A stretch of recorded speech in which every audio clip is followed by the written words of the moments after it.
Okay, so Nepali football सम्बन्धी एउटा sucking fact छ हैन। त्यो फ्याक्ट चाहिँ के हो भन्दाखेरि यो विगत 2 वर्षमा नेपाली फुटबल टिमले चाहिँ म्याच चाहिँ जम्मा 2टा म्याच जितेको छ हैन।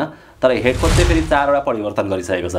अब त्यसको मतलब के हो भन्दाखेरि जति म्याच जितेको छ नेपालले त्यो भन्दा धेरै त हेड कोच चाहिँ परिवर्तन गरिसकेको छ।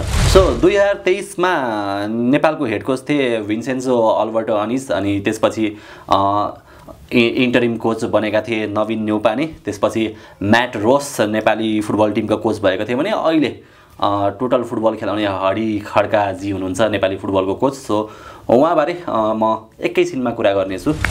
नेपाली फुटबल टिमको स्ट्याटको कुरा गरौँ हैन। सो विगत 2 वर्षमा नोभेम्बर 2023 देखि यो अहिलेको नोभेम्बर 2025 सम्मको कुरा गर्दैछु म हैन।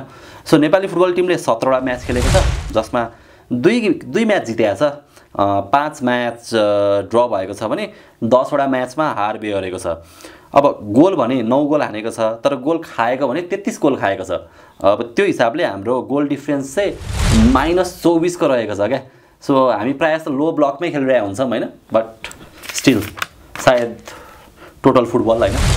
अब सो ए डिभिजन लिग नभएको पनि लगभग 2 वर्षभन्दा धेरै नै भइसक्यो हैन। अब grassroot level, school football, college football, under 16, under 19 को त अब कुरै भएन हैन। नेपालको 2टा जितको कुरा गर्दाखेरि चाहिँ 2024 मा अफगानिस्तानसँग एउटा फ्रेन्डली म्याच जितेको थियो भने अर्को फ्रेन्डली म्याच चाहिँ सिङ्गापुरसँग जितेको हो। सो यो दौरानमा हैन के छ भन्दाखेरि चाहिँ हामीले न त वर्ल्ड कप क्वालिफायरको म्याच जित्न सकेका छौँ, न त हामीले कुनै एसियन कप क्वालिफायरको म्याच जित्न सकेको छौँ। ओके, सो रह्यो कुरा अब टोटल फुटबलको।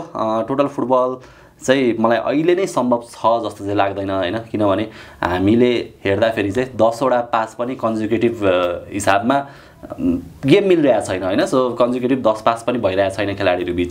सो अब यसको लागि चाहिँ हैन एन्फा त जिम्मेवार छ नै हैन, साथसाथै खेलकुद परिषददेखि लिएर सबैजना मिलेर चाहिँ सायद नेपाली फुटबललाई राम्रो बनाउनुहुन्छ भन्ने आशा गर्न सकिन्छ एटलिस्ट। तर टोटल फुटबल खेल्न सकिँदैन अहिले।